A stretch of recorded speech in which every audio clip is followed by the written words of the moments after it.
मी शुभांगी लाटकर. नमस्कार, मी संपदा आसीम. आजपासून आम्ही हा एक नवीन उपक्रम सुरू केलेला आहे. गोष्टी बिष्टी या आमच्या यूट्यूब चॅनलवर आम्ही मराठीतल्या काही सुंदर कथांचं अभिवाचन सादर करणार आहोत. तर आमचा हा उपक्रम तुम्हाला कसा वाटतोय हे आम्हाला सांगायला विसरू नका. आजची कथा आहे टाईट क्लोज. संजीव लाटकरांची ही कथा आहे. ही कथा अनुभव दिवाळी अंकामध्ये प्रसिद्ध झाली होती आणि नंतर समकालीन प्रकाशनाच्या ळ या कथासंग्रहात सुद्धा ती समाविष्ट झाली होती. सो आम्ही सुरू करतो आहोत. Tight close. हाताचे कोपरे बाल्कनीच्या कठड्याला काटकोना टेकून तो पाय हलवत उभा होता. तो कूल असल्याची ही खूण इतरांसाठी आणि खूणगाठ स्वतःसाठी.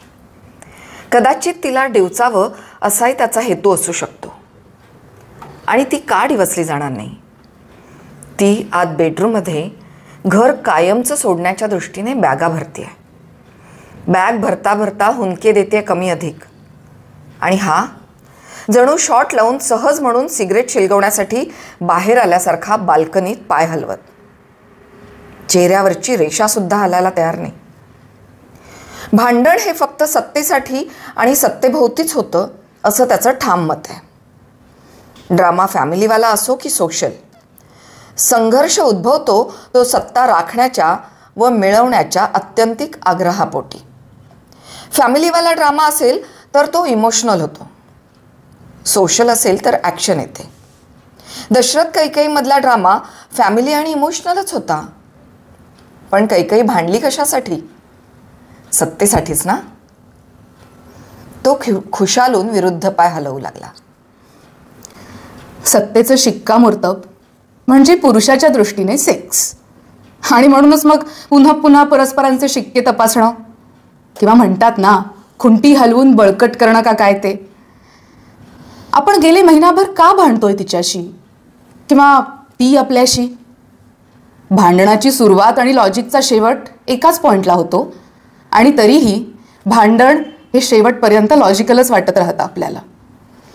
आत्ता या क्षणी तिने बॅग भरायला घेतली नसती ना तर खूप चांगलं झालं असतं. आता ती खरं म्हणजे गेला अर्धा तास बॅगच भरते. त्याने एकदा दोनदा कटाक्ष टाकला तेव्हा ती इस्त्री न मोडता साड्या आणि ड्रेसेस भरत होती. एक दोन साड्यांमध्ये तिने मॅचिंग ब्लाऊज पीस अलगट ठेवले तेव्हाच खरं तर त्याला भांडणाचा रंग आणि पोत कळला होता. बॅग भरण्याचा शॉट अजूनही खूप वेळ चालू शकणार होता, कारण घरात बॅगा बऱ्याच होत्या आणि प्रॉपर्टी तर घरचीच होती.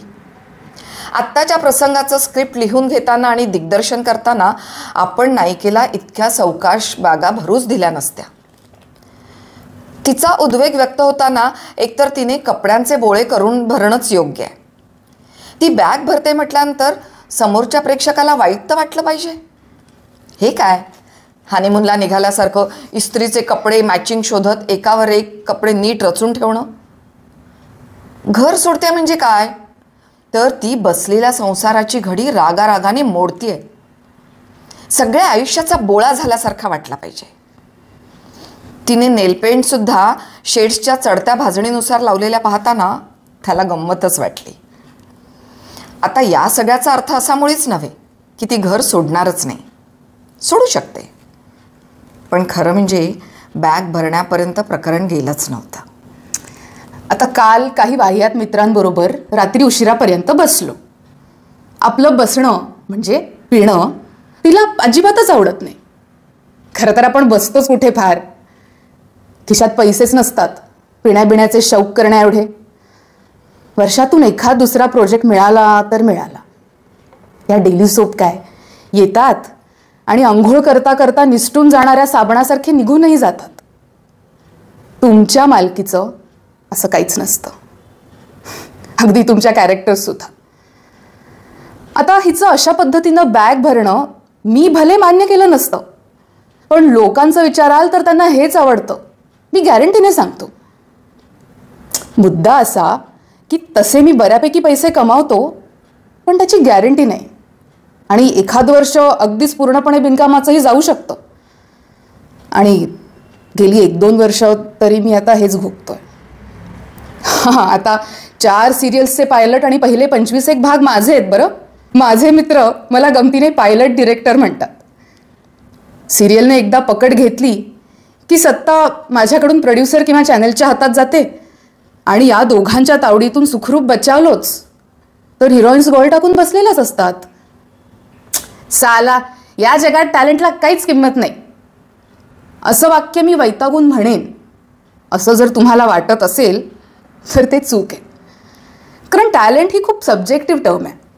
हवं असणारं टॅलेंट आणि प्रत्यक्ष टॅलेंट याची बाजारपेठेत गाठ पडून आर्थिक व्यवहार झाल्याशिवाय टॅलेंटला मान्यताच मिळत नाही.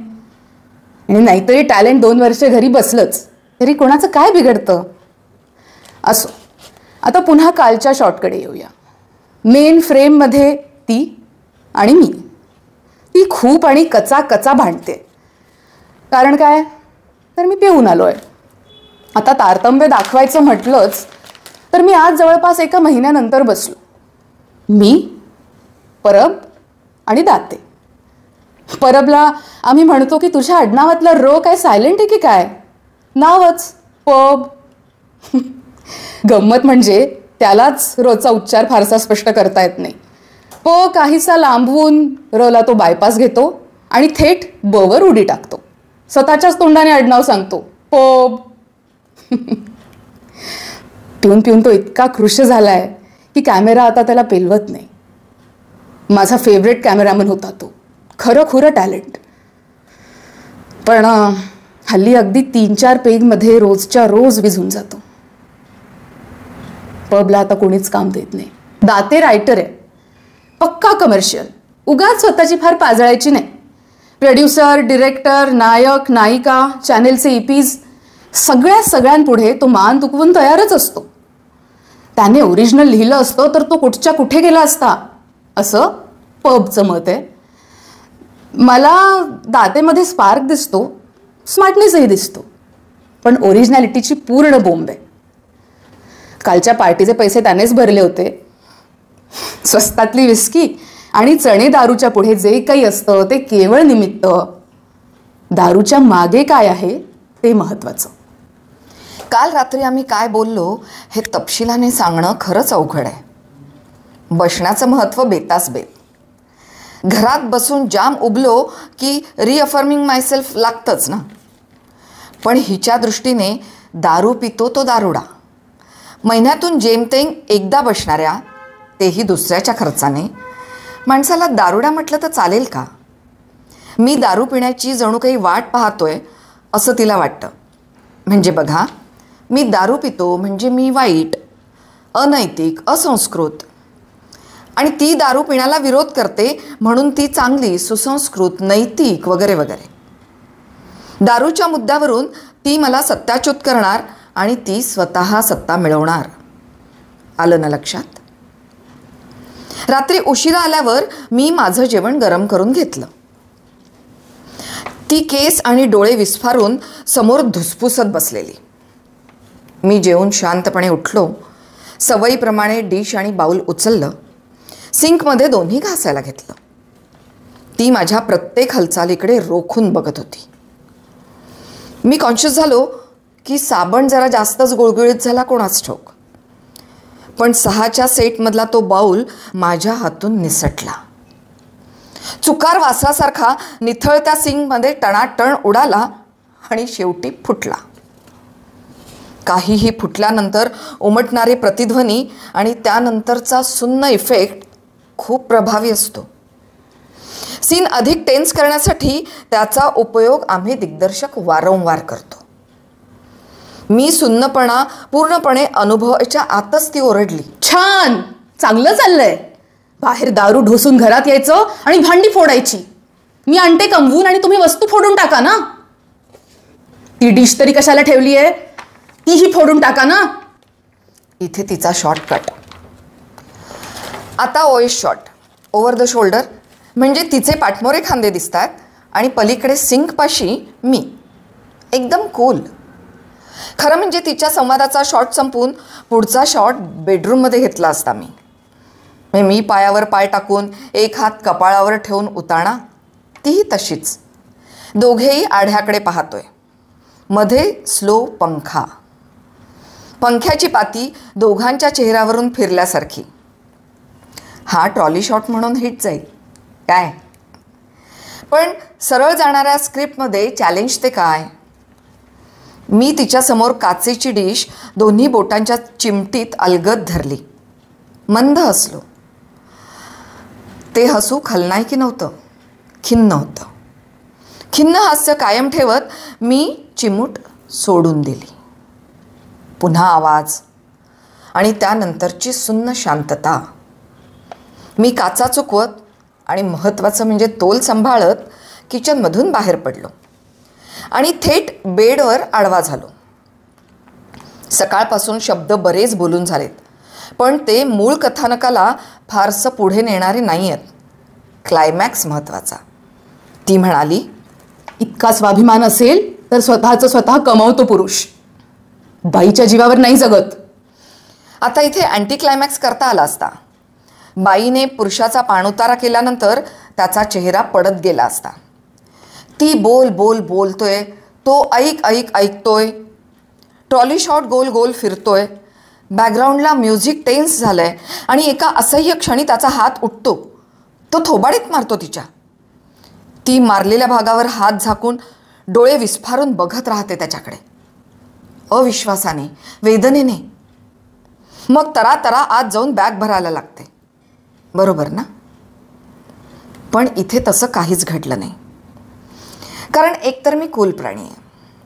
माझा कंट्रोल सहजासहजी मी दुसऱ्याच्या हातात जाऊ देत नाही, आणि बाईच्या हाती तर नाहीच नाही.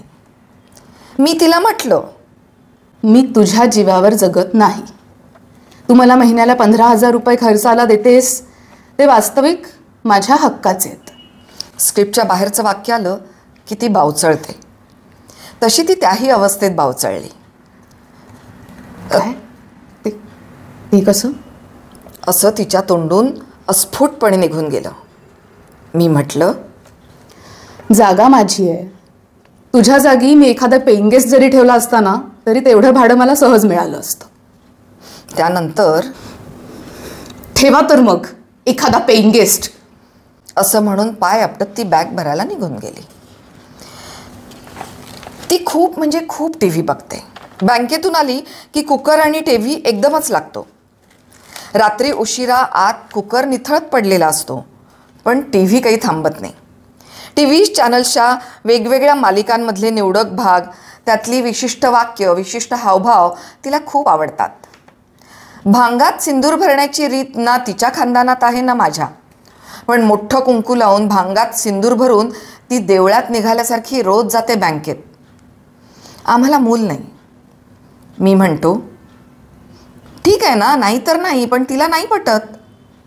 मग कुठली तरी तिथी काढून कुठल्या तरी देवळात नाहीतर साधूबिधूचा आशीर्वाद घ्यायला आणि प्रसाद घ्यायला जायचं. ही हात जोडून, डोळे मिटून, चेहऱ्यावर स्क्रीनवरचे प्रसन्न भाव आणून बसली की माझा कॅमेरा तिच्यावर खिळतोच. साधू ध्यानस्थ, तोंडाने काहीतरी पुटपुटतोय. आजूबाजूला थोडेफार शिष्यगण, अनुयायी वगैरे.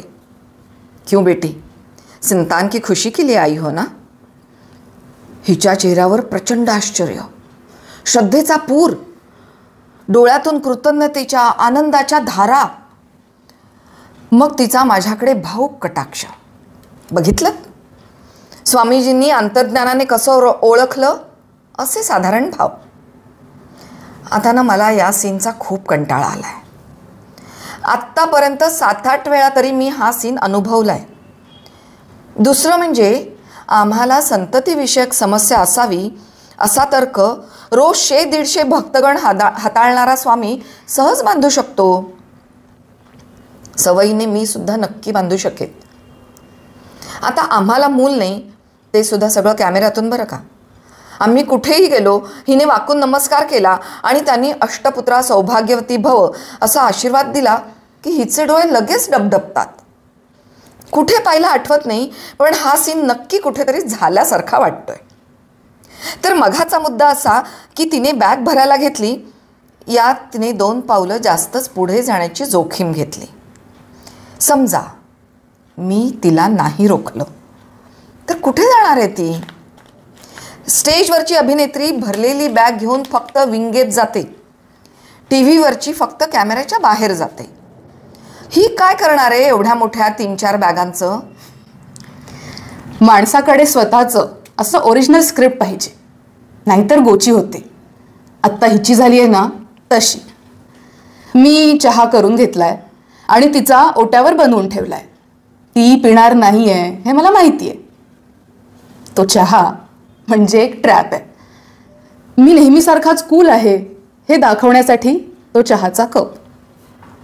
ती प्यायली तरी माझा विजय आणि नाही प्यायली तरी माझाच विजय. पुरुष म्हणून मी माझ्याकडे तटस्थपणे बघतो ना, तेव्हा ऑनेस्टली सांगतो, मी मला खूप पोकळ वाटतो. स्त्री जी काही आहे ती जेन्युइन आहे. म्हणजे असं बघा की पुरुष नोकरी धंदा काहीही न करता कधीतरी काम मिळेल या अपेक्षेने घरात बसलाय, म्हणजे निम्म उत्पन्न बंद. स्त्री बिचारी एकटी संसाराचा गाडा हाकते, नोकरी करते, घरात हवं नको बघतेय. पुरुष घरातच बसलाय म्हणून त्याला 4 कामं सांगावीत, म्हणजे भाजीपाला, वाण सामान, इस्त्रीचे कपडे, फोनची बिलं भरणं वगैरे वगैरे. तर त्याचा अहंकार डिवचला जाणार. ऑफिसमधले त्रास, घरी नवऱ्याचा हा कॉम्प्लेक्स, ती दोन्हींच्या चरक्यातून पिळवटून निघाल्यासारखी शुष्क. ती शुष्क म्हणून ओल्याव्याच्या शोधार्थ असणारा तो नाराज. पुरुष स्वतःचं स्क्रिप्ट स्वतःच लिहितो, स्त्रीचं सुद्धा तोच लिहितो. दिग्दर्शन त्याचंच, प्रमुख भूमिकेतही तोच. पच्ची कधी होईल?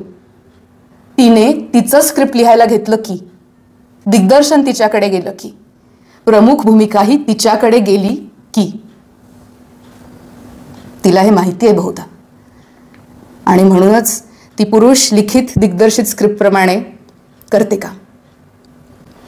पण स्क्रिप्ट काय किंवा दिग्दर्शन काय, 24 तास दळण दळणाऱ्या मनोरंजनाच्या दृष्टीने तशा या क्षुल्लकच गोष्टी. मागे नाही का आपल्याला एका निर्मातीने किती कूलली सांगितलं होतं की अमुक अमुक एक कॅरेक्टर उद्यापासून नको का, तर त्याने 3-4 हजाराने मानधन वाढवून मागितलं आणि शिवाय तो दिवसेंदिवस डोईजडही झाला होता. मीडियाला मुलाखती देत सुटला होता, आपल्यामुळेच मालिका हिट आहे असा सगळा आविर्भाव. आपण स्टोरी बदलून त्यात अपघात आणला, दुसऱ्या दिवसापासून त्याचं कॅरेक्टर गायब. मालिका आणखी हिट झाली, TRP बऱ्यापैकी वर गेला. तुम्ही असलात तरी त्यांचा फायदा आणि नसलात तर दुप्पट फायदा. आपल्या हातात काहीच नसतं, आपल्या कॅरेक्टर्स सुद्धा. आणि हे गेल्या 2 वर्षात मी घोकतोच आहे स्वतःपाशी. माझ्या बायकोची घरीदारी कुचंबणाच होत असणार आणि मी त्याला आता सरावलोय. पण तिचं तसं नाही. तिच्या बहिणी तिला टोचून बोलत असणार, माझ्या सासू सासऱ्यांच्या जीवाला कायमचा घोर असणार. मी कायमस्वरूपी नोकरी सोडून पूर्णवेळ लेखन दिग्दर्शनाला देतोय असं कळल्यावर सासऱ्यांचं BP शूट झालं होतं. बँकेतले सहकारी, मैत्रिणी कायम सहानुभूती देण्याच्या मूडमध्ये. बँकेत वेगवेगळ्या कारणांनी साड्या वगैरे नेसतात तिथल्या बायका. दिवाळीच्या आसपास सगळ्या जणींनी पैठणी नेसण्याचं ठरवलं होतं. हिच्याकडे पैठणी नव्हती. हिने सिकलेव टाकली आणि ती घरात बसून राहिली. दागिने, इलेक्ट्रॉनिक उपकरणं, वाहन असल्या कसल्याच हाऊसमौज पूर्ण होतच नाहीत कधी. दाते मात्र खूप चाणाक्ष आहे. तो म्हणतो की आपण दुकान उघडून बसायचं. आमच्याकडे अमुक एक मिळतं, पाहिजे तर घ्या नाहीतर फुटा, असा ॲटिट्यूड बरोबर नाही. जशी ऑर्डर तसा माल पुरवता आला पाहिजे. क्रिएटिव्ह माणूस 5-10 वर्षातून एकदा काहीतरी करतो. तो क्रिएटिव्ह म्हणून त्याचं सगळंच क्रिएटिव्ह. क्रिएटिव्ह माणसाचा इंडस्ट्रीला काय उपयोग आहे? 5 वर्ष चला काय इंडस्ट्री बंद ठेवायची?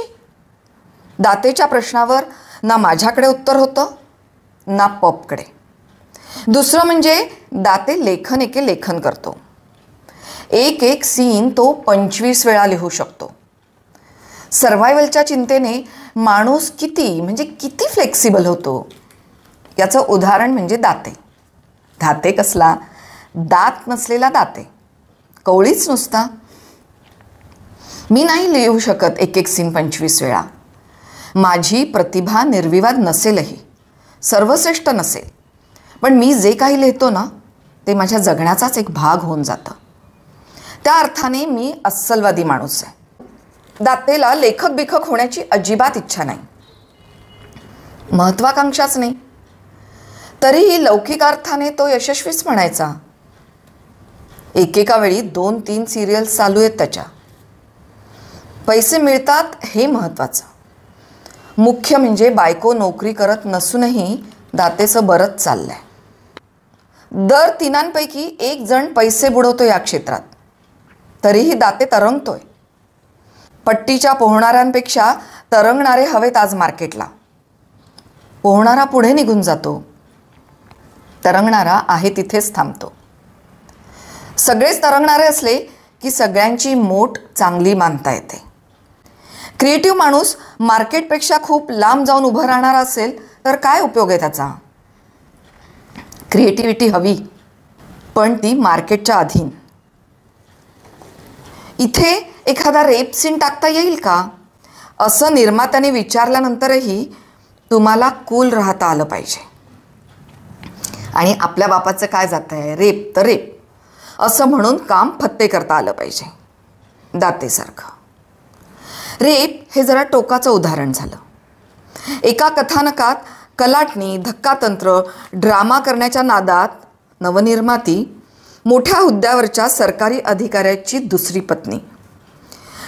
ती म्हणाली की स्त्रीमुक्तीवादी कार्यकर्ती समाजात खूप काम करते आणि प्रत्यक्षात तिचाच सासरी रोज कसा छळ होतो असं दाखवणारं काहीतरी लिहा. माझ्या कथानकात तिचं लग्न मोडतं आणि आयुष्यभर अविवाहित राहून ती स्त्रियांना न्याय मिळवून देण्यासाठी लढते. अखेरीस ज्या मुलाशी त्या मुलीचं लग्न होतं तीच सासरच्या छळाला कंटाळून हिचं दार ठोठावते असा ट्रॅक होता. मी माझं बाळ उचलून घेऊन आलो. दातेकडे बाळच नसतं. नवनिर्माती खुश होईल इतपत समाधानकारक पद्धतीने दातेनी एपिसोड लिहिले. आता पुढची गंमत सांगतो. नवनिर्मातीची स्टोरी लोकांना भावली. 400 भाग झाले. सगळेच दाते लिहित नाहीत बरं का. कोणीतरी एक लेखक माजून बसायला नको म्हणून ती 7-8 जणांकडनं लिहून घेते. तुम्हाला तुमचा माज राखायचा असेल तर तिच्याकडे न लिहिणंच उत्तम. काय तुम्ही ऑब्झर्व केलंय? हल्ली कुणालाच काहीही टोकदार आणि अनपेक्षित नकोच असतं. आपल्याला आवडेल असं बोलणारी माणसंच आपल्याला आवडतात आणि आपल्याला आवडेल असं लिहिणारे लेखकच आपल्याला भावतात. आणि असंच बरंचसं. माझ्यात आणि हिच्यात किंवा माझ्यात आणि कुणाच्यातही खटके का उडतात? तर मी अपेक्षित वागत नाही म्हणून. पण मी का वागायचं नेहमी अपेक्षित? अपेक्षित म्हणजे गृहीत होत जातं शेवटी. आणि गृहीत म्हणजे तुमच्या अस्तित्वाचा संकोच होत जातो. मग तुम्हाला सर्व गोष्टी स्वतःवर लादून घ्याव्या लागतात. म्हणजे असं की ही चहा करते वेळी अवेळी स्वतः पिता पिता माझ्या पुढ्यात अर्धा पाऊण कप सरकवते आणि पुन्हा इथे तिथे बोलताना याचं चहा पाणी करण्यात इतका वेळ जातो म्हणून सांगू असं बोलायला मोकळी. अरे पण मी मागितलाय कुठे चहा? आणि मला हवा तेव्हा करून पितोच ना मी. उगाच उठसूट चहा पिण्यात गंमतही नाही. चहाची इच्छा व्हावी लागते प्रबळ. तल्लफ म्हणतात ना तशी. तेव्हा मला चहा हवा असतो आणि ती तो करायला नसते. आणि तेही बरंच आहे म्हणा. चहाच्या आधणातले आनंदाची उकळी फुटलेले बुडबुडे पाहायला मला खूप आवडतं. सिरियलमधला एखादा उत्कट प्रसंग गवसतोय म्हणताना थांबावं, चहा करावा आणि कुठेतरी तंद्री लावून तो घुटक्या घुटक्याने प्यावा. मजा येते. असो, तिचं खरोखरच सगळं आवरून झालंय. मी ते पाहण्यासाठी पण पाणी पिण्याचं निमित्त करून आत फेरी मारून आलोय. 3 बॅगा भरून तिने दरवाजापाशी ठेवल्यात. बॅगांवरची धूळ पुसण्यासाठी तिने अर्धा तास खर्ची घातल्यामुळे त्या बऱ्यापैकी झकपक झाल्यात. दरम्यान मी फ्रीजमध्ये डोकावून आलो. विरजण आत ठेवणं, दूध मोठ्या पातेल्यातून लहान पातेल्यात काढून ठेवणं, मग मोठ्या पातेल्याच्या कडेला चिकटलेली साय बोटाने छान निपटून खाणं, इत्यादी सगळी कामं तिने व्यवस्थित आटपलेली आहेत. आणि आता ती हॉलमधल्या कोचात डोक्याला हात लावून विमनस्थ अवस्थेत बसली आहे. डोळे रडून सुजलेत आणि त्यामुळेच बहुधा ती ऑफिसला किंवा घर सोडून जात नसावी. आता टीव्हीवर ग्लिसरीनमुळे विनासायास मुबलक रडता येतं हे तिला कुठे माहिती आहे. आणि समजा ही खरंच घर सोडून कायमची निघून गेली तर पुढे काय? म्हणजे माझं काय असा विचार करत नाही आहे मी. पुढे स्क्रिप्टचं काय, कथानकाचं काय? आणि जाऊन जाऊन कुठे जाईल? माहेरी. तिथे तिचे आईबाप तिला पिडणार, तिला मूर्खात काढणार. आम्हाला हे स्थळ बिलकुल नको होतं, पण तू हट्ट केलास. मोठ्यांचं ऐकलं नाहीस, आता भोग स्वतःच्या कर्माची फळं. त्यातल्या त्यात बरं आहे की मूल बिल नाही, म्हणजे लोढणं नाही. आता तरी शहाण्या व्हा, पत्रिका बघा, आणि दुसरा विवाहयोग असेल तर देऊन टाका सोडचिठ्ठी. या सर्व शक्यता आहेत. यातली काही वाक्य आईबाबाच्या तोंडी आहेत, काही स्वगतात आहेत. हे तिला माहिती आहे. त्यामुळेच ती घरात काहीतरी कारण काढून रेंगाळते. मी ज्या बाल्कनीत उभा आहे त्या दरवाजाकडे तिचं लक्ष लागलं आहे हे माझ्यातला दिग्दर्शक चटकन हेरू शकतो. रागावलेला माणूस समजूत काढण्यासाठी कोणाची वाट पाहू लागला ना की खूप केविलवाणा दिसतो. निम्म युद्ध तिथेच हरलेलं असतं. पण अशा निम्म्यावर कधी कोणाला हात देऊ नये. म्हणजे हा प्रसंग असाही असू शकतो की मी बाल्कनीतून गरकन वळून दरवाजाच्या फ्रेमला रेलून हाताची घडी घालून छद्मीपणे तिच्याकडे पाहतो आणि किंचितसं हसतो. तिच्या डोळ्यातून घळाघळा पाणी. एकदा क्लोजअप माझा, एकदा तिचा. मी तिला कवेत घेण्यासाठी दोन्ही हात पसरतो. ती हातातली पर्स भिरकावते, पायातून चपला उडवते आणि शक्यतो स्लो मोशनमध्ये धावत धावत येऊन माझ्या मिठीत शिरते. हा लेखक किंवा दिग्दर्शक म्हणून माझ्यासाठी चांगला पर्याय आहे. मग मी तिच्या नाकावर नाक घासतो. ती माझ्या छातीकडे बघत उगीचच काहीतरी चाळा करते, माझ्या बोलण्यावर लाजते, माझ्या चिडण्यावर छातीवर बुक्के मारल्याचा आविर्भाव करते. मग मी तिला आणखी चिडवतो. ती लटक्या रागाने मला पकडायला येते. मग घरभर थोडी धावपळ. अखेरीस एका क्षणी मी तिला जवळ घेतो. माझ्या सूचक चुंबन इच्छेने ती लाजते. तिचा ऊर धपापतोय. माझे ओठ तिच्या ओठांच्या जवळ येऊ लागतात. कट. मी गरकन वळलो ना आत्ता तर या क्षणी इथे हेच होणार आहे हे मला माहिती आहे. आधी शपथ घे, पुन्हा आपण असं कधी कधी भांडायचं नाही म्हणून, असं ती लाडीकपणे म्हणणार हेही मला माहिती आहे. म्हणूनच मी गरकन वळत नाही आहे. किंचित हसत बाल्कनीत उभा आहे. तिने पूर्णपणे माझं लेखन आणि दिग्दर्शन स्वीकारलं पाहिजे. तिचा या युद्धामध्ये पूर्णपणे पराभव झाला असला पाहिजे. कुठलाही प्रसंग फार काळ ताणून ठेवण्याची प्रेक्षकांची क्षमता अत्यंत कमी असते. दर 1.5-2 मिनिटांनी प्रसंग बदलावा लागतो. फ्रेम्स बदलण्याची तर गणतीच नाही. कुठल्याही चॅनलवर आपण फार रेंगाळतोय असं वाटलं तर हातात रिमोट असतोच की. पण काल रात्रीपासून सुरू असणाऱ्या या सर्व चित्तथरारक प्रसंगांचा रिमोट बहुतांश माझ्याच हातात होता. आणि ही अगतिकताच तिला छळते. तिला काही वागण्यासाठी काही स्पेस शिल्लकच नाहीये. तिला आता थोडी संधी मिळाली ना तरी ती उसळून येईल. म्हणजे मी समजा बेडवर जाऊन पडलो तर ती खेकसेल की वेळी यावेळी झोपताय कशाला, जगातले सगळे पुरुष कामावर निघालेत नाहीतर तुम्ही. किंवा मी स्वयंपाकघरात काहीतरी तोंडात टाकण्याच्या निमित्ताने गेलो तर म्हणेल, मी जिवंत आहे ना अजून, चहा खायला काही हवं असेल तर मला सांगायला काय जातंय. पेपर वाचत बसलो तर पेपरचा चोळामोळा करून करून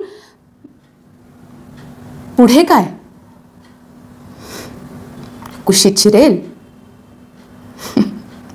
इथेच तर तिचं घोडं पेंड खातं. रुजुता नाहीये बिलकुल. आता खरोखरची असेल नसेल हा भाग वेगळा, पण ती शुष्क वाटते, पार कोरडी ठाक. आत्ता या क्षणी ती मला मागून बिलगली आणि माझ्या मलमली झब्ब्याची पाठ तिच्या अश्रूंनी ओली केली, तर मी तिला प्रतिसाद देणं टाळू शकणार आहे? शक्यच नाही. अंतर कमी करण्यासाठी प्रचंड आंतरिक ऊर्जा लागते आणि ती नसेल तर हातभराचं अंतर हाके पलीकडचं होऊन जातं. स्पर्शात किती विलक्षण जादू असते.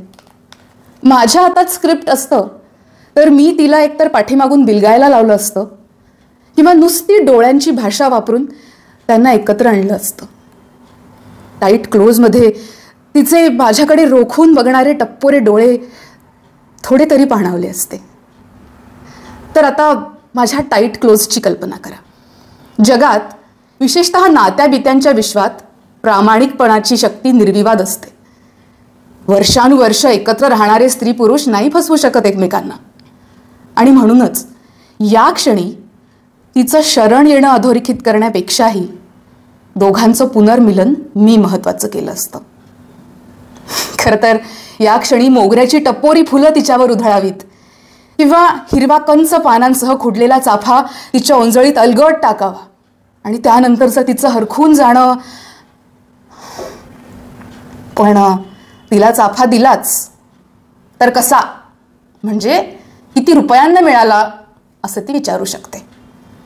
आणि समजा या प्रश्नातून सुटका झालीच तर डोक्याची पिन काढून चाफ्याच्या खोडात दाभण घुसवल्यासारखी ती घुसवते आणि केसांचा अंदाज घेऊन आपण माळून टाकते. इथे मी कोमेजतो. मुळात फूल माळण्यासाठी नसून सुगंध घेण्यासाठी आहे असं मी मानतो. ती मानत नसावी, पण त्यामुळे तिचं काहीच बिघडत नाही. तिला नियमित पगारवाढ, बोनस, LTA, सवलतीत कर्ज वगैरे वगैरे मिळतच राहतं की. आणि मी रोमॅन्टिक माणूस आहे म्हणून मला स्क्रीन प्ले लिहिण्याचं किंवा दिग्दर्शनाचं काम मिळतंच असंही नाही. अडल्याशिवाय अमुक एक गोष्ट करायची नाही असं मानणारा खूप मोठा वर्ग आहे समाजात. म्हणजे समजा बँकेत ऑफिसर पदाच्या परीक्षेसाठी जर विंदांची कविता पाठांतराला असती ना तर हिने ती नक्की पाठ केली असती. पण त्या कविते वाचून अडत नाही म्हणताना तिने स्वतःची सुटका करून घेतली आहे. पण मी म्हणतो चला हे ठीकच म्हणायचं. फारसं समजत नसूनही पोपटपंचीवर जगणाऱ्या सांस्कृतिक मुंगळ्यांपेक्षा या अशा काळ्या मुंग्या परवडल्या. तुम्हाला असं वाटण्याची शक्यता आहे की बायकोबद्दलच्या तक्रारींचा पाढा वाचण्यासाठी मी इथे बाल्कनीत उभा आहे, पण ते सपशेल चूक आहे. मला काय करायचं आहे तुमची सहानुभूती मिळवून? आणि परवा संध्याकाळचं म्हणाल तर याच बाल्कनीत मी तिला जवळ घेतलं होतं. ती निक्षून नको नको म्हणत असताना सुद्धा त्यात अप्रूप असं की वर्किंग डे असूनही ती नाही म्हणाली नाही. तिची आवडती मालिका बुडल्याबद्दल तिने किंचितशी कटकट केली, पण मी जे काही केलं ते एकतर खूप सिनेमाबद्ध होतं किंवा मालिकाबद्ध होतं, त्यामुळे अनपेक्षित नव्हतं. तिची भावनिक चौकट इतकी लहान आणि TV स्क्रीनच्या आकाराची आहे की त्यात काहीही बसवायचं म्हटलं ना तरी खूप कोंबून कोंबून बसवावं लागतं. तिला स्क्रीनवरचं जे आवडतं ना तेवढंच मी करावं अशी तिची अपेक्षा असते. आता ते ओळखायचं कसं? तर आवडतं काहीही बघताना तिचे डोळे चमकतात, चेहऱ्यावर किंचित हसू खुलतं आणि मी बाजूला असलो तर ती माझ्याकडे बघून सूचक हसते. तुला एवढीच हौस असेल तर एखादं मूल दत्तक घेऊ की आपण, असं मी एकदा म्हटल्यावर केवढं अकांत तांडव केलं होतं तिने. स्क्रीनवर मूल दत्तक घेतल्यानंतरचं चांगलं चित्रण फारसं दाखवत नसावेत. मग मी एका निर्मात्याला हा विषय छानसा फुलवून सांगितला. नकारार्थी मान हलवून तो म्हणाला, चालणारच नाही. आपली कूस उजवली नाही तर बहुतेक विवाहित स्त्रियांना तो आपला पराभव तरी वाटतो किंवा अपुरेपणा तरी. ती खूप वाट पाहेल, उपास तापास करेल, पण दत्तक घेण्याचा विचार काही करणार नाही. मी कथानकाचं भेंडोळं फेकून दिलं आणि दत्तक घेण्याचा विचारही झटकून टाकला. कथानकाला वळण द्यायला काहीही निर्णायक ठरू शकतं, अगदी इस्त्रीवाला भैयासुद्धा. परिटाने रामायणाला वळण दिलं, मग इस्त्रीवाला भैयालाही काय अशक्य आहे? बेल वाजली म्हणून मी आणि ती दरवाजापाशी यायला एकच गाठ पडली. तर भैया होता. लोकांकडे तो संध्याकाळचा थोडा उशिराच येतो. मी दुपारचाही घरात असतो म्हणून तो दुपारी येतो. कुठल्या तरी साडीला जळकट डाग लागल्याचं निमित्त करून हिने त्याच्यावर भरपूर तोंडसुख घेतलं आणि कपडे मोजता मोजता हे विस्फारून ओरडली, ये ड्रेस किसका है? ये मेरा नहीं है. तिच्या ओरडण्यानं भैया वावचळला. भैयाने चुकून एखादा ड्रेस, तोही कोणा स्त्रीचा, आमच्या कपड्यांमध्ये घालून आणला होता. आणि हा भैया थेट रामायणातलाच होता. ही त्याला ड्रेस परत देत होती आणि तो काही घ्यायला तयार नव्हता. दोघे अक्षरशः इरेला पेटले. तेव्हा मला बाल्कनीच्या दरवाजाच्या चौकटीतून हॉलमधल्या दरवाजाच्या चौकटीत यावंच लागलं. साडीला जळकट डाग लागल्याने त्याच्या चेहऱ्यात फारसा फरक पडला नसणार, पण आपण भलताच कोणाचा तरी ड्रेस इथे आणलाय या आरोपाने त्याचा चेहरा व्यथित होऊन जळकट डाग लागल्या इतपत झाला होता. खास हे स्क्रिप्ट माझ्या आवाक्याबाहेर चाललं होतं. प्रसंग खूप घडत असतात, पण एकतर त्याचं तुम्हाला तुमच्या लाभात रूपांतर करता आलं पाहिजे, किंवा तो प्रसंग फारच आवाक्याबाहेरचा असेल तर तुम्हाला त्याचा फटका कमीत कमी कसा बसेल हे तरी निदान पाहता आलं पाहिजे. प्रसंग आवाक्याच्या बाहेर गेला की त्याचं स्क्रिप्ट, दिग्दर्शन, कॅमेरा इत्यादी सगळं नियतीच्या हातात जातं. 2 मिनिटापूर्वी माझ्या हातात घट्ट असणारी सूत्र नियतीने स्वतःकडे घेतली याची आत्ता कुठे मला जाणीव झाली बरं का. भैयाने गळ्याला चिमटा काढून स्वतःसकट सगळ्या खानदानाची शपथ घेतली आणि तो वाजवीपेक्षा खूपच ठासून म्हणाला की परवा दुपारी साहेबांनी, म्हणजे मी, आपल्या हाताने हा ड्रेस त्याला धुण्यासाठी दिला. हो की नाही साहेब? असं त्याने माझ्या रोख्याने विचारताच दिग्मूढ झालेल्या मला उत्तर देण्याचंही भान राहिलं नाही. काय उत्तर देणार? हिने कपड्याचं गाठोडं बांधलेलं असतं. भैया आला की ते उचलून त्याच्या हातात कोंबायचं, एवढंच काय ते माझं काम. इस्त्रीचे कपडे मोजणं, ते लिहिणं, इस्त्री करून आले की मोजून टॅली करून वगैरे घेणं, या कामाचा मला प्रचंड कंटाळा आहे. त्यापेक्षा भैयावर विश्वास टाकणं मला जास्त परवडतं. आणि नेमकं तेच माझ्या अंगाशी आलं होतं. अहो, तो काय म्हणतोय बघा तरी. तुम्ही दिलेत हे कपडे? तिचा आवाज विलक्षण चढला होता. मी काय उत्तर द्यायचं? हो म्हणून उपयोग नाही आणि नाही म्हणण्यात अर्थ नाही. तरीही बेंबीच्या देठापासून जोर काढत मी म्हणालोच, छे. छे म्हणताना इतका आवाज पडलाय का तुमचा? तो भैया शपथ घेऊन सांगतोय ना की हा ड्रेस तुम्हीच दिलाय म्हणून. कुणाचा आहे हा ड्रेस? हा, कोण आहे ही बाई? जरा कळू दे तरी मला. असं म्हणून तिने त्या ड्रेसची घडी चक्क उघडली. स्त्री सुलभ कुतूहल म्हणा, उत्सुकता म्हणा किंवा संशय म्हणा, तिला आवरत नव्हता. तिने त्या ड्रेसवरून बहुधा त्या ड्रेसच्या मालकिणीची उंची, रंग, फिगर या सगळ्याचा अंदाज बांधायलाही सुरुवात केली. या प्रकरणाचा निकाल लावल्याशिवाय घरातून निघायचं नाही अशा इराद्याने त्या भैयाने दारातच उकिडवी बसकण मारली. 50 वर्ष धंदा करतोय मॅडम, मा कसम कधी इकडचा कपडा तिकडे झालेला नाही. अहो तुम्ही नीट बघा ना, तुमचा जुना ड्रेस साहेबांनी दिला असेल चुकून. भैया आता या नाजूक विषयावर भाष्य करायला मोकळा झाला होता. तू 50 वर्ष धंदा केलायस ना, तसेच मी ही 30 पावसाळे बघितलेत बरं. आणि 10-11व्या वर्षापासूनचे माझे सगळे ड्रेस मला स्पष्ट आठवत आहेत. हा ड्रेस माझा नाहीये, शिवाय तो किती नवीन आहे. आणि ती कंबर किती बारीक आहे.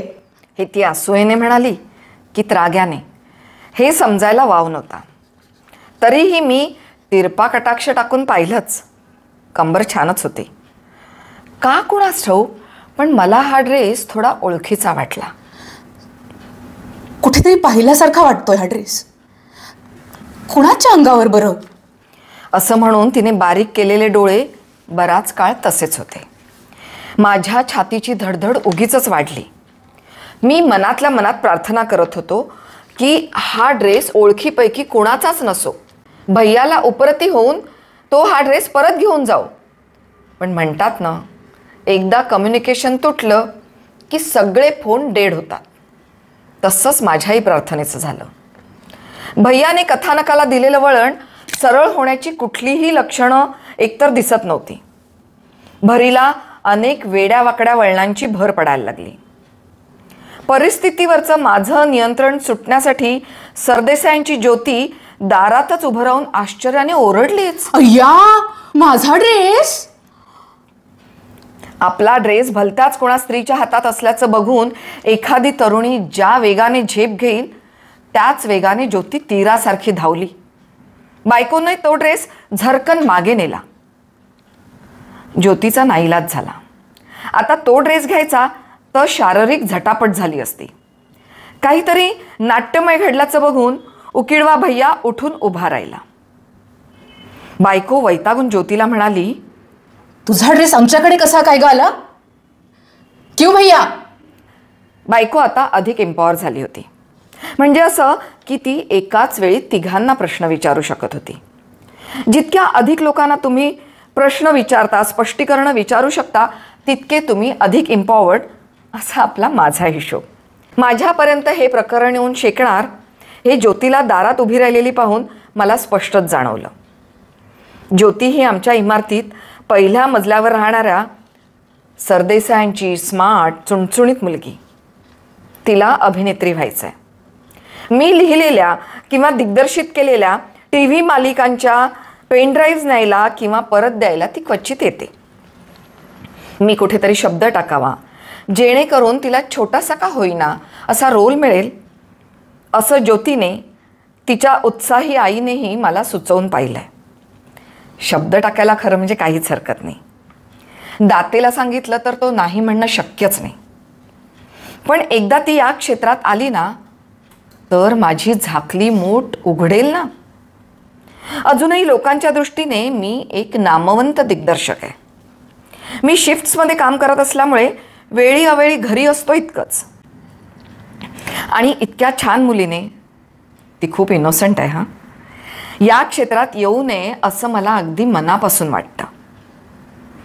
सरदेसाई बिचारे कुठेतरी खाजगी नोकरी करून संसाराचा गाडा आधीच धाप लागल्यासारखा ओढतात. त्यात या मुलीचं ॲक्ट्रेस होण्याचं ओझं ते ओढू शकतील अशी परिस्थिती मुळीच नाही. ते उद्या मलाच दोष देतील. त्यामुळे मी मायलेकींना हो हो असं तोंड देखलं म्हणतो आणि पेन ड्राईव्हवर तिची बोळवण करतो. ज्योतीच्या मनात काही प्रश्न विचारायचे असतात, मी त्याची उत्तरं त्रोटक देऊन तिची बोळवण करतो. ती समजा गळ्यात पडलीच तर मी अव्हेरणार आहे असं नाही, किंवा मीही गळ्यात पडेन असंही नाही. It depends. ती वारंवार आली तर इमारतीत उगीच चर्चा होणार. ते नको आहे मला.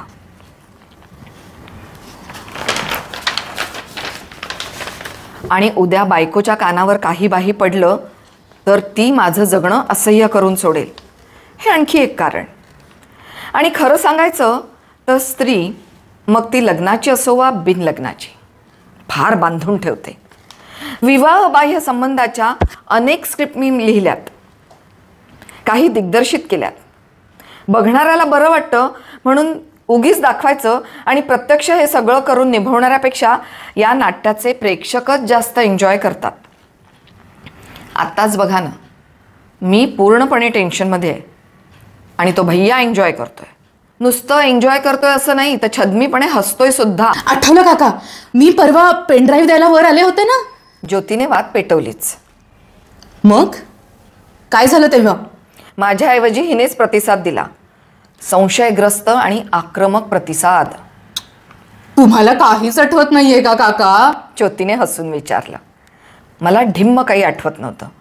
माझा चेहरा कोरा असला तरी मी नाटक करतोय अशी बायकोची समजूत आणि भैयाची खात्री असलेली स्पष्टच दिसत होती. कॅमेऱ्याच्या मागे उभा असण्याऐवजी आता मी कॅमेऱ्याच्या पुढ्यात उभा होतो आणि कोर्टाचा सीन सुरू झाला. तू यापूर्वी मी नसताना अशी किती वेळा घरी येऊन गेलीयस ग? तिने शक्य तितक्या करड्या आवाजात विचारलं. ज्योतीला प्रश्नाचा रोख अर्थातच समजला नाही. ती इनोसेंटली म्हणून गेली. आता असं कसं लक्षात ठेवणार ना काकू? बऱ्याचदा, म्हणजे हां बऱ्याचदा. बोंबला आता. आणि इथे येण्याचं कारण ही काकांकडून शिकण्यासारखं कितीतरी आहे ना. नंतर ज्योतीने उलट तपासणी टप्प्याटप्प्याने सगळं सांगून टाकलं. हेच की तिला टी व्हीच्या क्षेत्रात यायचं आहे, अभिनेत्री व्हायचं आहे, खूप खूप नाव आणि पैसा कमवायचा आहे. टी व्हीच्या क्षेत्रात काम मिळवून देतो असं काका म्हणजे मी म्हणालोय. आणि तिने काकांच्या सर्व सिरियल्स मूळ स्क्रिप्ट सहित अभ्यासल्यात. त्या पेनड्राईव्हवर बघून ती अभिनयाचा सराव करते. या सगळ्याला बाबांचा विरोध आहे आणि आईचा आणि काकांचा खंबीर पाठिंबा. सीनच लिहायचा झाला तो कोर्टाच्या सीनमध्ये समोरच्या बाकावर बसलेले प्रेक्षक तद्दन कोरे, पूर्ण अनोळखी चेहरे असतात. त्यात हा भैया होता. बरं, तो नुसता प्रेक्षक नव्हता, तर कधीही पुकारता येण्याजोगा साक्षीदारही होता. न्यायाधीश आणि वकील मात्र एकच होते. वकील कम न्यायाधीशीणबाई तिच्या प्रत्येक उत्तरानंतर भेदकपणे माझ्याकडे पाहायच्या. त्यांचे प्रश्न अनेकदा स्क्रिप्ट बाहेरचे होते. उदाहरणार्थ, कधी रात्री अपरात्री बोलवलं होतं का काकांनी? बायकोची उलट तपासणी. काय वाटेल ते काय विचारतेस तिला? मला राहवलं नाही. का? ती खरं बोलून जाईल याची भीती वाटते? तिच्या प्रतिप्रश्नावर मी निरुत्तर. कारण या प्रश्नाला होय किंवा नाही यापैकी काहीही उत्तर दिलं असतं तरी अंतिमतः गोची माझीच झाली असती. मग तुझा ड्रेस आमच्या कपड्यांमध्ये आलाच कसा? तिने मोहरा पुन्हा ज्योतीकडे वळवला. सरळ आहे काकू. आता तुमचा आणि आमचा भैया कॉमन आहे ना, त्याच्याकडून झाली असेल हो चूक. ज्योती बोलून गेली खरी, पण पुढचं स्क्रिप्ट हिने तिच्या हाती सोपवून टाकलं म्हणा ना. हिने भैयाला उचकवलं. भैयाने पुन्हा शपथविधी समारंभ करून टाकला. आठवलं? ज्योतीने उडी मारली आणि आनंदाने ती चित्कारलीच. मी नेहमीसारखी काकांना भेटायला वर आले होते ना. देवा वाचव मला, मी मनातल्या मनात. नेहमीसारखी? हिने ट्रॅफिक हवालदारासारखी अडवून तिची बोलण्याची गाडी बाजूला घेतली. हा, नेहमीसारखी. ज्योती आणखीन ठसक्यात म्हणाली. आपल्या एका शब्दाचा या काकांच्या जीवनावर, वैवाहिक आयुष्यावर भला बुरा परिणाम होऊ शकतो याची त्या निरागस, मूर्ख, निष्पाप, अडाणी, निस्वार्थी, बावळट आणि कोवळ्या वयातील येड्या मुलीला काय कल्पना असणार? पण मघाशी तर तू म्हणाली होतीस की काय हो, ही काय म्हणते ऐकताय ना तुम्ही? ही माझ्याकडे रोखून बघत म्हणाली. आता ती ट्रॉली शॉट लावल्यासारखी माझ्या भोवती चक्राकार फिरत होती. भैया छोट्या डायरीत शेजाऱ्या पाजाऱ्यांचे हिशोब लिहित होता. माणूस फावला वेळ किती सत्कारणी लावतो नी. आणि ज्योती उत्तर माहीत असणाऱ्या हुशार विद्यार्थिनीसारखी हिच्या पुढे सारखा हात वर करत होती. ऐका ना काकू, माझा ड्रेस तुमच्या कपड्यांमध्ये कसा आला ना याचं उत्तर मला सापडलं. ज्योती म्हणाली. मलाही सापडलं. असं माझ्याकडे फणकाराने बघून ती स्लो मोशनमध्ये आत निघून गेली. जाताना तिने मुद्दामच जोरात बाजूला सारलेल्या पडद्याच्या घंटा ती गेल्यानंतरही बराच काळ वाजत होत्या. माझा कॅमेरा त्या थरथरणाऱ्या घंटांवर जाऊन खेळला आणि तिथेच थांबला. ज्योतीच्या एका शब्दाने नेहमीसारखी बाजी उलटवली. आता पुढचे सोपस्कार मला माहीत होते आणि मुख्य म्हणजे माझ्या सवयीचे होते. पुढचे काही तास तिने लिहिलेलं स्क्रिप्ट मी कोणतीही खळखळ न करता तोंड पाठ म्हणून दाखवणार होतो. तिचं दिग्दर्शन स्वीकारणार होतो. तो अनाहूत ड्रेस ज्योतीचा आहे हे कळल्यानंतर मी लगेच म्हटलं नव्हतं, गेलं, स्क्रिप्ट माझ्या हातून गेलं म्हणून. काकू अशा अचानक निघून का गेल्या? ज्योती. मी मान झटकून खांदे उडवले. ती खुश झाली. ऐका ना काय गंमत झाली. मी नेहमीसारखी वर यायला निघाले, इथपर्यंत आले तर पाहिलं इस्त्रीवाला भैया कपडे न्यायला आला होता ना. म्हटलं आता हा खाली जाईल, आमच्या घराची बेल वाजवेल आणि मम्मीची झोपमोड होईल ना, त्यापेक्षा आपणच इस्त्रीचे कपडे घेऊन वर यावं आणि भैयाला द्यावेत असं वाटून मी तुमच्याच दारात तर हा ड्रेस त्याला दिला होता ना, आणि तो तुमच्या दारात दिला म्हणून तो तुमच्या कपड्यांमध्ये शिरला. क्यों भैयाजी? तिने आठवून सगळं स्वच्छपणे सांगितलं. तिच्या प्रश्नावर भैयाने मान हलवून सहमती दिली. न्यायालयीन कामकाज आटपल्यानंतर वकील निघून गेल्यानंतर सत्य सांगून काय उपयोग होता? शी, माझे आणि ज्योतीचे संबंध. मी मनात नसतानाही पुटपुटलो. ज्योती तिचा अल्बम दाखवायला इथे आली होती. कुठल्या तरी महागड्या फोटोग्राफरकडून तिने पोर्टफोलिओ तयार करून घेतला होता. वेगवेगळ्या पोजमधले ड्रेसेसमधले फोटो. माझ्या छातीत धस्स झालं. ज्योतीला स्वतःचं शरीर इतकं समजतं? बोलण्या चालण्यावरनं तर खूप बाबडी वाटते ती.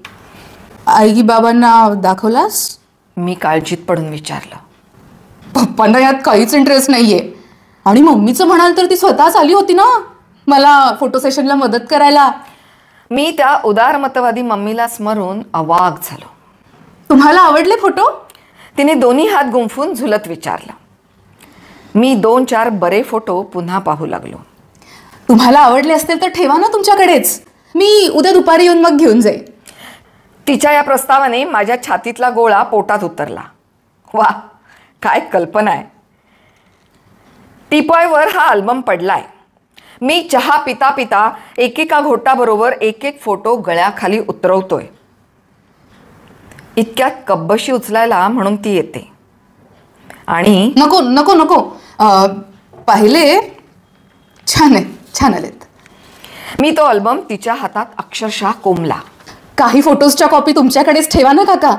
तुम्हीच म्हणाला होतात म्हणूनच केलं ना इतकं महागडं फोटो सेशन. 12,000 घेतले. ज्योतीने बळे त्यातले काही फोटो काढायला घेतले. फोटो सेशन करून घे, त्यातले चांगले फोटो मला दे. म्हणजे मी माझ्या ओळखीच्या निर्मात्यांना दिग्दर्शकांना ते देईन. हे सर्व मी म्हणालो होतो हे सत्य आहे. पण सोयीचा गालिचा नसेल तर सत्याच्या पायात काटेच जास्त टोचतात.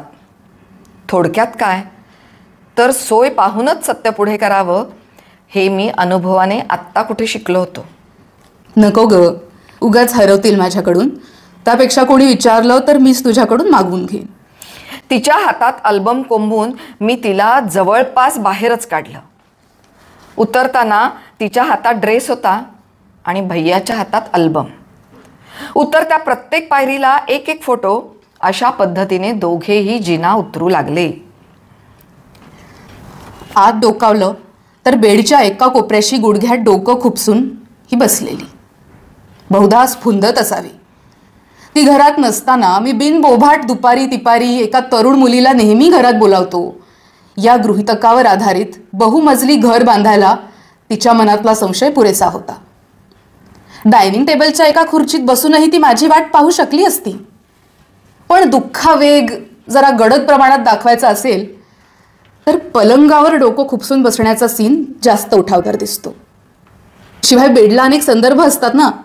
दिग्दर्शकाला ते सगळे पदर असे छान नीटपणे मांडायचे असतात. जो बेड 2 जीवांना एकत्र आणतो तोच बेड त्यांच्यात वितुष्ट कसं आणू शकतो याचा ड्रामा आणता येतो. माझी चाहूल लागताच तिने मान वर केली. तिने रडण्याचा बऱ्यापैकी प्रयत्न केलेला दिसत होता.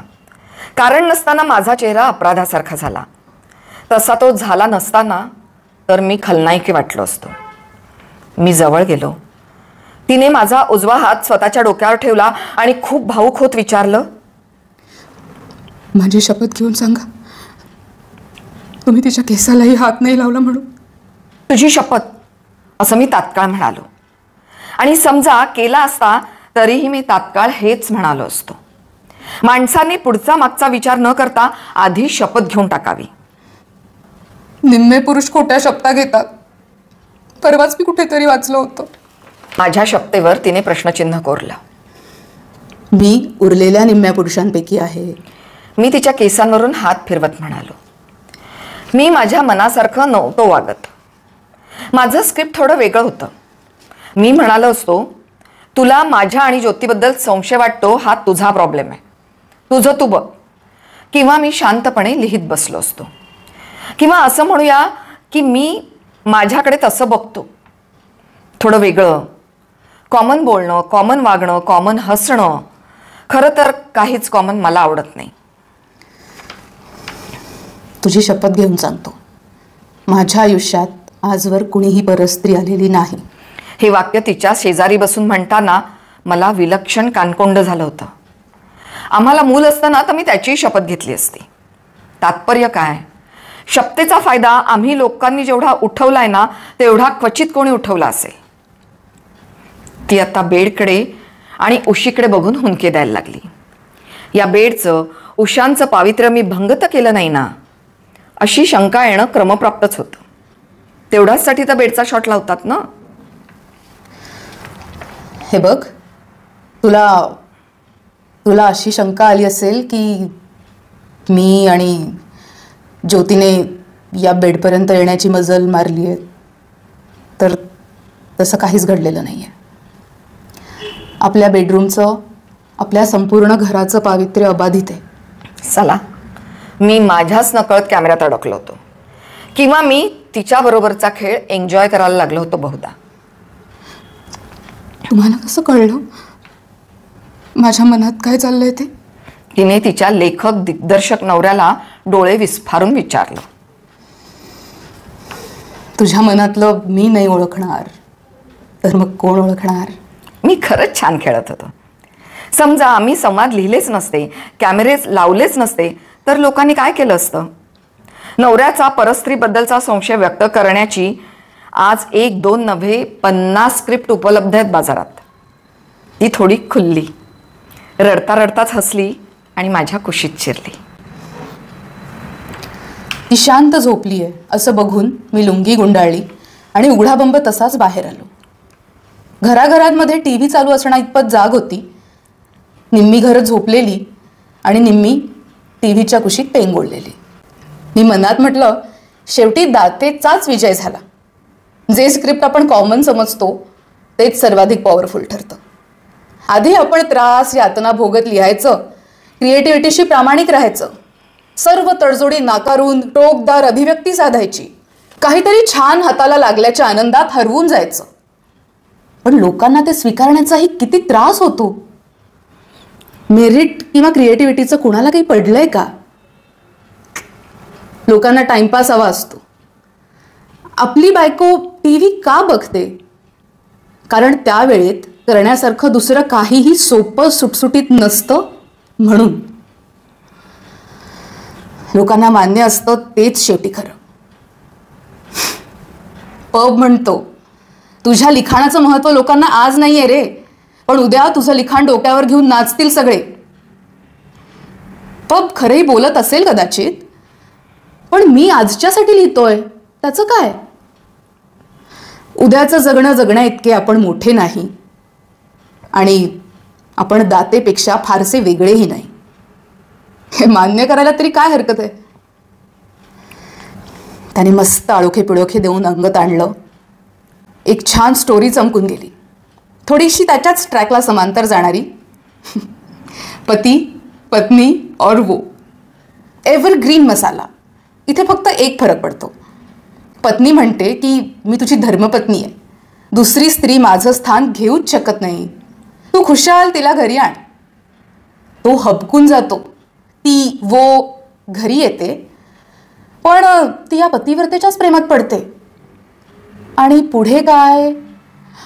ही तर हिंदीतही जाईल, पुष्कळ पैसे मिळतील. दातेला विचारलं पाहिजे, हे किती चालेल? असं पुटपुटत तो बेडवर आडवा झाला.